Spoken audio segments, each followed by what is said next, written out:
Hello, I'm Alita Winternheimer, your personal writing coach at Word Essential, and I've got another 60-second writing tip for you. Today's tip is about pacing. After I posted my video on embodying your character, I had a great question. Someone wrote in to ask, won't all of that embodying business slow down the pace of your scene, especially if it's an action scene? Well, the short answer is no, it won't. In fact, it will enhance your scene because action scenes aren't just about the movements of characters on a page interacting with stuff like cars and guns and horses. They're about the thrill that the reader gets when living that action vicariously through the perspective of the point of view character. Now, how do you know that you're doing it right and that you aren't going to mess up your pacing by embodying your character? I've got a few tips to help you with that today. The first one is to keep in mind that action is enhanced by experience, not information. So if you saw the Embody Your Character video, you'll remember that I read from Dark Corners in Skakal. If you didn't see it or need to see it again, there's a link in the notes to this video. In the scene I read in that video, I shared with you a moment when Jess, my main character, goes to buy a gun and learn how to shoot it. That is where I explored her handling a weapon for the first time, where I showed the information about the gun, its make and model, and how she loads it and all that kind of stuff. And the reason was because when I got to the climax, where Jess actually has to fire the gun, I didn't want to slow down my pacing and feed you a bunch of information about how she acquired the gun, how she learned to shoot it, and what kind of gun it is.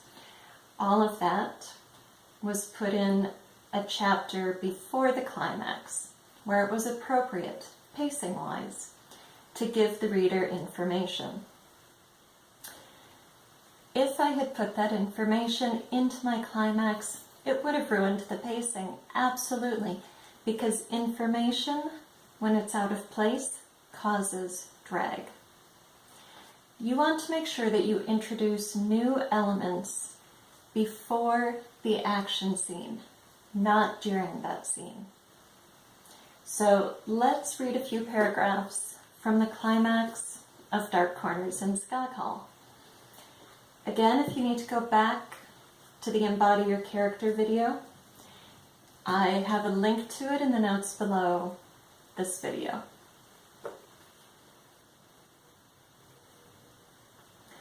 Jess reached into the shoulder bag, the Velcro sounding loudly, and withdrew the gun. She held it with both hands, the way she'd been taught. Her arms trembled, but that shouldn't matter at such close range. The man laughed. He set the wine bottle on a shelf and held up his hands. Get back. She took a step toward him. He took a step toward her. Jess faltered, rocked back on her heels, and staggered accidentally away from the man. She hadn't meant to give up ground, but she hadn't expected him to step into the gun. He grabbed it, his hands on hers, squeezing them hard around the Glock's textured grip. He raised the gun and pressed the barrel to his forehead. Jess pulled against him, trying to bring the gun away from his head, or at least to free her hands, to have nothing to do with this. He wouldn't let her. Go on then. Your finger's on the trigger, isn't it? All you have to do is pull. Jess whimpered. What will you tell them? Will you say it was self-defense? He affected a mocking tone. I had to kill him. You see, he offered me a glass of wine. He leaned into the gun, holding Jess's hands under his own. Each time she managed to step backwards, he came with her. Are you a killer, Jessica? Can you do this? He lifted his face. His forehead bore the round indentation of the barrel. Go on, he urged. Become a killer, just like me.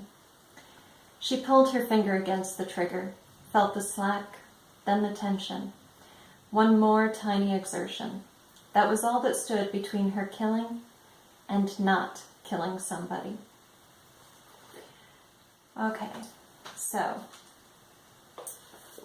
note in this scene that part of embodying Jess is the experience she has of pulling the trigger, of taking up the slack and feeling that pressure, and her acute awareness of all that stands between her and killing somebody, which is one tiny exertion on her part.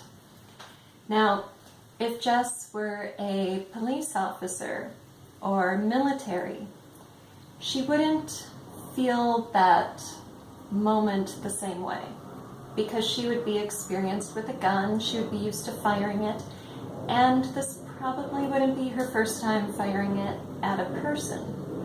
She would also be trained to handle this kind of duress.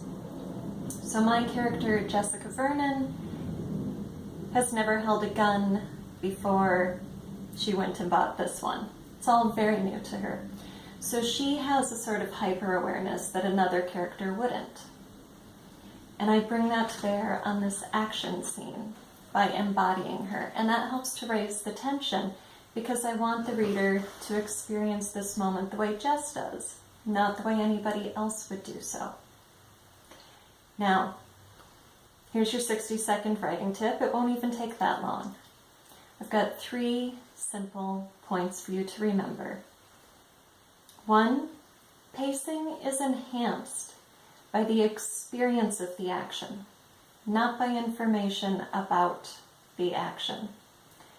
2, inserting information into an action scene will cause drag.